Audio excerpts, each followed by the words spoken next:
معافی مانگنے سے پاکستان کا فائدہ ہے سر؟ سر معافی مانگنے کا مطلب یہ ہے کہ آپ اپنی حقیقی آزادی کو گڈ بائی کہہ دیجئے. اس سے کہ آپ تو یہ کہہ رہے ہیں کہ ظالم کے آگے سر جھکا دو. میرا دین تو یہ نہیں اجازت دیتا. سر یہ بتائیے نقوی صاحب، یہ بتائیے کہ یہ جو لوگ اس وقت فیصلے کر رہے ہیں وہ مجھے یہ جسٹیفائی کر دیں. میں اپنی ذاتی مثال لے لیتا ہوں. میں نامعلوم افراد کے تحت 10 ماہ جیل میں گزار کے آیا.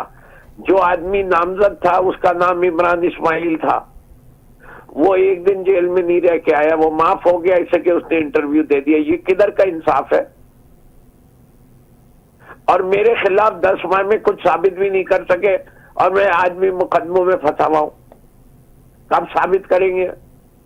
کتنا وقت لگے گا سر؟ لوگ آج یہ پوچھ رہے ہیں کہ سر کیپٹل ہل کے اندر جو 1200 لوگ نامزد تھے حملے میں، ان میں سے 600-700 کو سزائیں ہو چکی ہیں.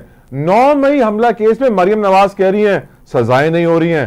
شہباز شریف صاحب کہہ رہے ہیں قانون کے مطابق سزائیں ہونی چاہیے. کیا وجہ ہے کہ عمران خان کو ان کے نکاح میں سزا ہو گئی لیکن اس کیس میں سزا نہیں ہو پا رہی؟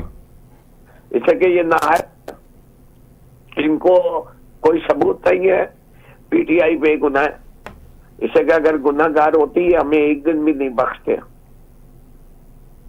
یہ عدت کیس میں جو سزا دے دیتے ہیں، جو اسلام میں کہتا ہے کہ عورت گواہی دے دے کہ میں نے عدت پوری کر دی ہے، تو 90% اسلام کے علماء یہ کہتے ہیں کہ اس پہ کوئی سوال نہیں اٹھایا جا سکتا، لیکن اس پہ بھی سزا دے دی جاتی ہے.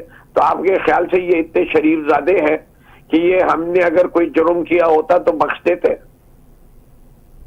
لیکن سر وہ جو ویڈیوز چل رہی ہیں، جو منسٹری آف انفارمیشن، وفاقی وزارت اطلاعات اس وقت ایڈ چلا رہے ہیں ہر چینل میں، جس میں دیکھا جا سکتا ہے کہ پی ٹی آئی کی لیڈرشپ یہ آرڈرز دے دیا کہ نکلو نکلو نکلو، پہنچو کور کمانڈر ہاؤس پہنچو. یاسمین راشد صاحبہ کی ویڈیو. آپ یہ بتائیے کہ کیا میں کسی جگہ پروٹیسٹ کرنے، اگر میں اسمبلی کے باہر پروٹیسٹ کروں تو میں جمہوریت کے مخالف ہو جاؤں گا؟ یا میں گورنر ہاؤس کے آگے مظاہرہ کروں تو میں اسٹیٹ کے خلاف ہو جاؤں گا؟ میں توڑ پھوڑ، جلاؤ گھرائے، پبلک املاک، گورنمنٹ پراپرٹی کو ڈسٹروئی کرنے کے سخت خلاف ہوں. اگر کوئی پی ٹی آئی کا شخص اس میں ملوث ہے اسے سخت سے سخت سزا دے. لیکن 10,000 سے زیادہ ورکرز جس گاڑی کے اوپر کھڑے ہو کے اندلیب عباس نعرے لگواتی ہیں، اس گاڑی کے اندر بیٹھی ہوئی 2 خواتین کو تو آپ نے زر سے جیل میں رکھا اور اندلیب عباس رہا رہی. اس سے کہ اندلیب عباس نے پریس کانفرنس کر دی. منزہ حسن رہا رہی اس سے کہ انہیں نے پریس کانفرنس کر دی. ختیجہ شاہ کا کیا گناہ تھا؟ یاسمین راشد جو کہ کینسر پیشنٹ ہے، جو عمر میں بھی اس وقت انر 70s ہے، ان کو کوئی سینئر سٹیزنز کی رسپیکٹ ہے؟